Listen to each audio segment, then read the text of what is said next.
کوفے کا رہنے والا ایک شخص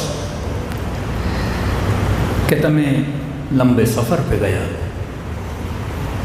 تجارت کی نیت سے جب واپس آیا تو مجھے بڑا نقصان ہو چکا تھا، کچھ کما کے نہیں لایا، جو کچھ لے کر گیا تھا میں گوا کر آیا۔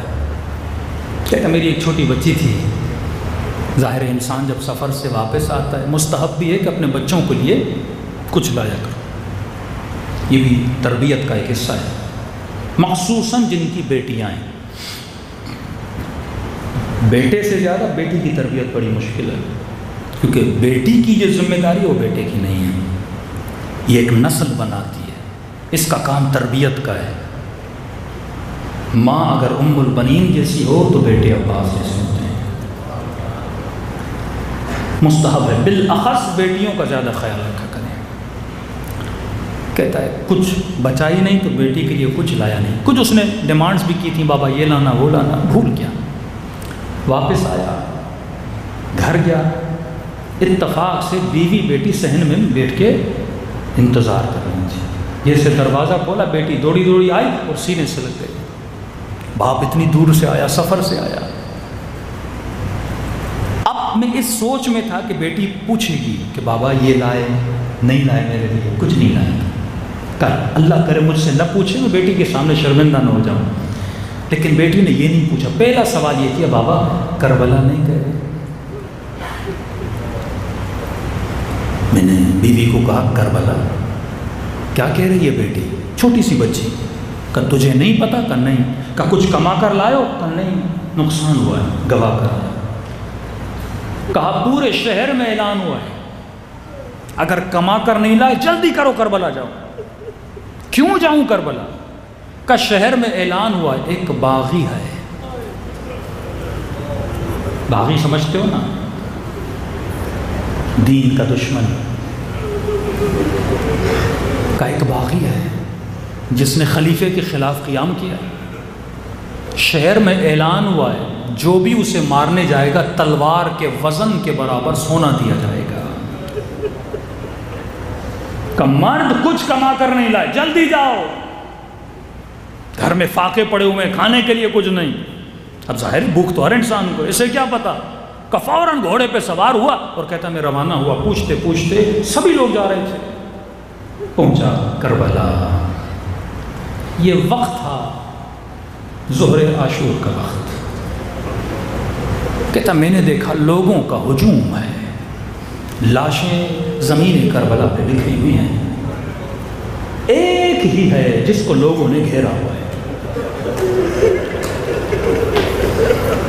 کہتا کوئی نیزہ مارتا ہے، کوئی تیر مارتا ہے۔ کہتا عجیب منظر تھا، جسے کچھ بھی نہ ملا نا وہ پتھر مار رہا تھا۔ بغض حسین میں نہیں، مال کی محبت، کہ یہ بولوں امیر میں نے پتھر مارا تھا، کچھ نہیں ملا میں نے پتھر مارا تھا۔ کہتا میں نے بڑی کوشش کر کے جگہ بنائی میں بھی تو کچھ کروں تاکہ مجھے بھی تو کچھ ملے۔ کہتا میں نے ایک پتھر لیا، بڑی مشکل سے بھیڑ کو توڑتے ہوئے آگے بڑھا، اب میں نے مارنا چاہا لیکن ذرا عقل مند تھا، اس نے کہا دیکھوں تو صحیح یہ باغی ہے کون، اتنی دشمنی، جسے جو مل رہا ہے اسے مار رہا ہے۔ کہتا جب اس کے چہرے کو غور سے دیکھا نا تو ماتھے پہ سجدے کا نشان ہے، ایسا نورانی چہرہ۔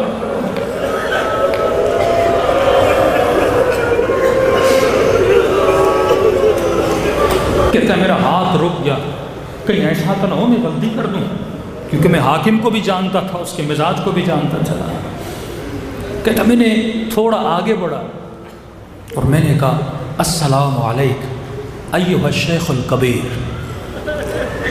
کہتا اگر سلام کا جواب دیا تو سمجھ جاؤں گا مسلمان ہے، نہیں تو پتہ چلے گا مسلمان نہیں۔ ماتھے پہ سجدے کا نشان، چہرہ نورانی۔ میں نے کہا میرا سلام ہو تجھ پر شیخ الکبیر، مطلب اے بوڑھے، اے بزرگ، تجھ پہ میرا سلام ہو۔ کہ اتنا کہنا تھا، اس نے سر بلند کیا، مجھے دیکھا، میرا نام لیا، کہا تو کون ہے جس نے آج مجھے سلام کیا ہے؟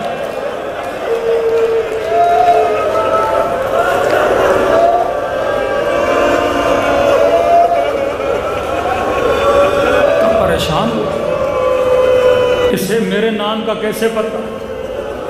میں نے تعجب میں کہا کیوں؟ مسلمان کو سلام نہیں کر سکتا؟ کہا کر سکتا ہے، پر آج کے دن کسی نے مجھے سلام کے لائق نہیں سمجھا۔ میرے چوتھے امام فرماتے ہیں میرا بابا ترس گیا تھا کوئی سلام کرے میرے بابا۔ مظلومیت مدینے سے شروع ہوئی تھی کہ سیدہ فرماتے یا علی میں نے سنا ہے لوگ تجھے سلام نہیں کرتے۔ فرمایا نبی کی بیٹی تو سلام کی بات کرتی ہو؟ علی سلام کرتا ہے، میرے سلام کا کوئی جواب نہیں دیتا۔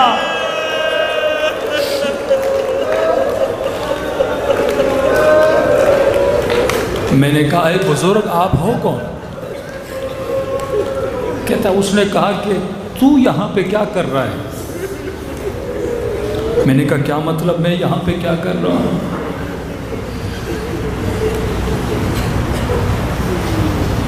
کہا کہ میں نے خط پڑھا تھا جو تو نے مجھے لکھا تھا۔ کہا کون سا خط؟ کہا مجھے پہچانا نہیں؟ کہا نہیں۔ کہا میں تیرے مولا علی کا بیٹا حسین۔ خدا کی قسم تصور کرو کہ زندگی بھر امام زمانہ کا انتظار کر رہے ہو اور خدا نہ کرے اس امام کا انتظار کرتے کرتے ایک دن اسی امام کو پتھر مارنے جاؤ۔ کہتے ہیں جیسے سنانا حسین وجود میں لرزہ طاری ہو گیا، مولا کے قدموں پہ گرا۔ مولا میں نے تو خط لکھا تھا، خدا گواہ تجارت پہ گیا، مجھے کیا پتا آپ کربلا آ گئے۔ مولا میں اپنی جان آپ پہ قربان کروں، زہرا کا لال اور یہ ہاتھ، مولا یہ آپ کو پتھر مار رہے، ان کی یہ جرت نبی کے نواسے کو پتھر مارے۔ اسی وقت اس جوان نے کروٹ بدلی، تلوار اٹھائی اور لشکر یزید پہ حملہ کرنا چاہا۔ حسین نے اسے روک لیا کہ تیرا نام شہداء میں نہیں ہے، تجھے اذن جہاد نہیں دوں گا۔ کہ مولا پھر میں کروں تو کیا کروں؟ نظروں سے دیکھوں میرے امام کو مارا جا رہا ہے۔ کہ تیری ڈیوٹی یہ ہے تو کوفے چلا جا، وہاں جا کر انتظار کرنا۔ مجھے نہیں پتا حسین نے کیوں بھیجا، شاید اس لیے بھیجا ہو کوفے چلے جاؤ، ابھی میری بہنوں کو چاول۔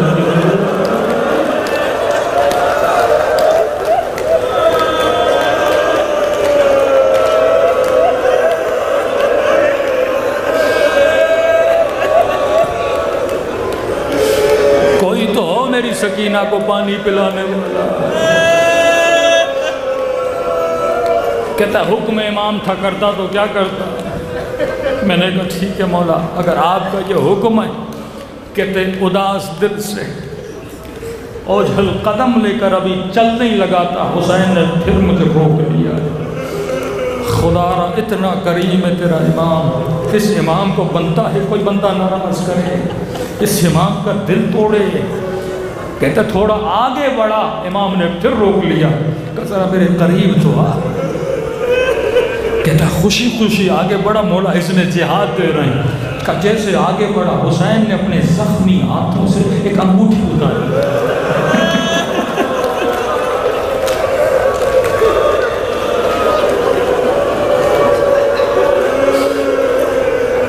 میں نے جتنی کربلا پڑھی حسین کی انگلیوں میں 2 ہی انگوٹھیاں تھیں۔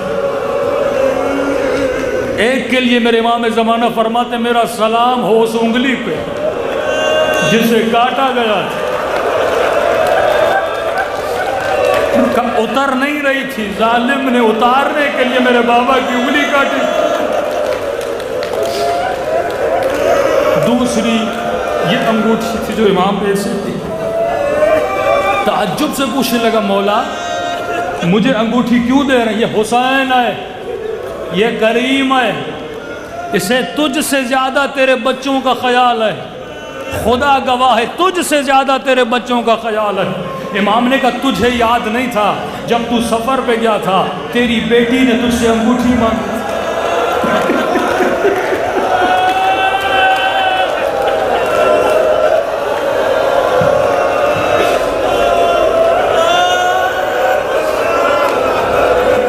بیٹیوں کا دل نہیں توڑا کرتے، بیٹیاں اپنے بابا سے بڑا پیار کرتے ہیں کہ جب گھر جاؤ یہ انگوٹھی اپنی بیٹی کو دینا ہے، بس اسے اتنا کہنا جسے تو مارنے گیا تھا وہ باغی نہیں تھا،